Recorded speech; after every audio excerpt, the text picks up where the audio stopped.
This next video is called How to Approach Leads. Now, this part is extremely important.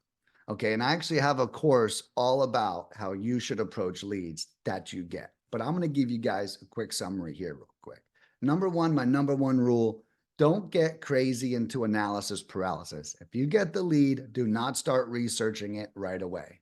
The only thing you need to research is their phone number and their attitude. Okay. So we get the lead, we see the phone number, we call them immediately within 30 minutes to an hour. Okay. And then when we call them, we're really kind of feeling them out. Now, with land, you do have a very easy job here. Thank God. If this was houses, you would have a lot more to talk about. But I really simplified what I recommend you say as a land investor with every lead you get. And I'm going to cover that with you right now. So the first thing I recommend you say when you get on the phone is you say, hey, yeah, you just spoke to Sherry about the 3-acre piece of property in Texas. Is that right? Oh, yeah, that was right. Oh, wonderful, wonderful. Well, my name's Nicholas, and Sherry informed me that you are interested in selling. So what I'm going to do over the next 2 days is I'm going to do some online research, and I'm going to see if this property is a good fit for me.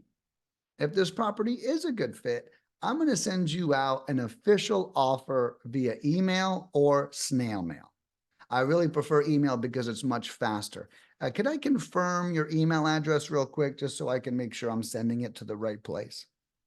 Now, if they do not give you the email, let them know to expect it snail mail in the next 5 to 7 business days.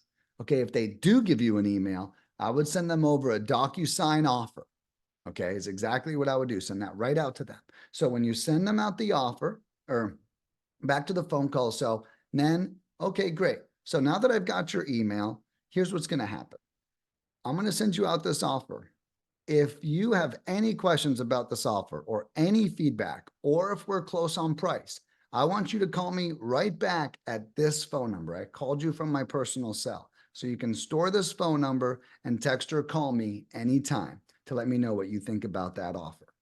Now, what's important with that part is we're actually telling them how to handle their emotions. If you're happy, here's what you should do. If you're unhappy, here's what you should do. We're setting up what I'm calling the warm blind offer.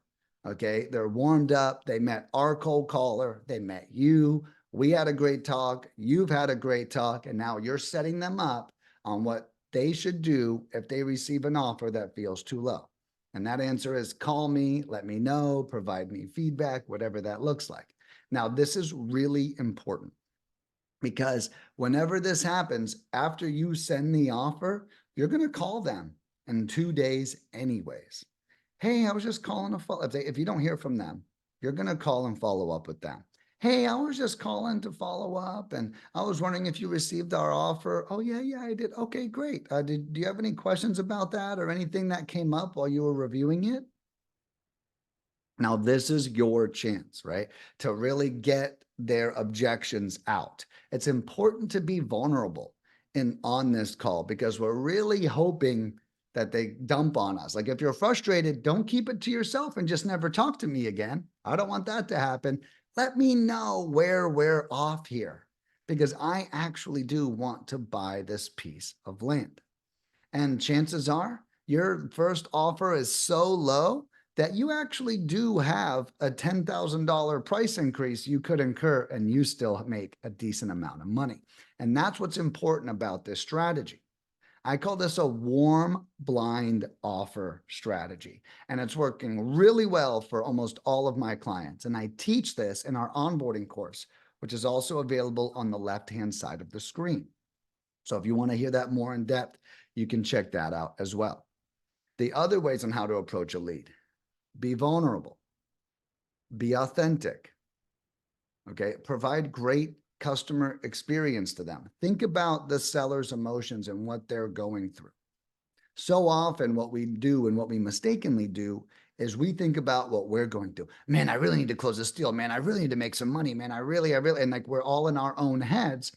And that gets in the way of how we talk to sellers. So do a little practice before you make your calls and talk and think about what they are experiencing, how you can solve their problems. I know you're trying to solve your problems of making more income right now, but do not accidentally get those dollar signs in your eyes and mess that up when you get in front of a lead. The last thing I'll leave you with is do not have a shitty attitude about leads. Please, for your own good, do not do that. If you think the lead's going to suck, it's going to suck. I promise you.